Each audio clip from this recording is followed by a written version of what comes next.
Jolie Jones and Geordie Belair continue Yara Flor's exciting adventures as the woman heads back to her homeland of Brazil to learn all about her origins, but doing so awakens the wrath of the Greek pantheon, the Banner Mydal Amazons, and the Themysciran Amazons.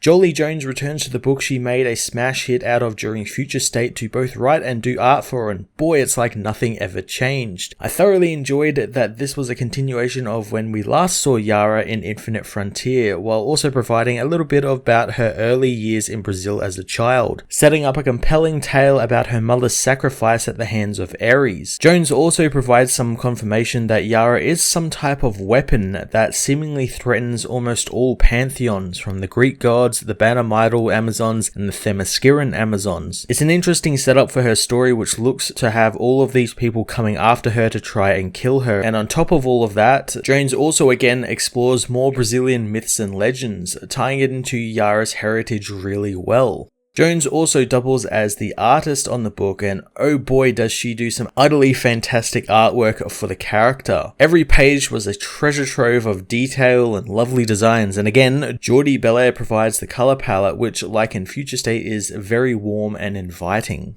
Wonder Girl issue 1 was a great continuation of Yara Flor's exploits and exploration into her origins and early days as a hero. I'm excited not just to learn more about the hero's journey, but also more about the myths and legends from Brazilian history that Jolie Jones is pulling from. I'm going to give this issue a 10 out of 10.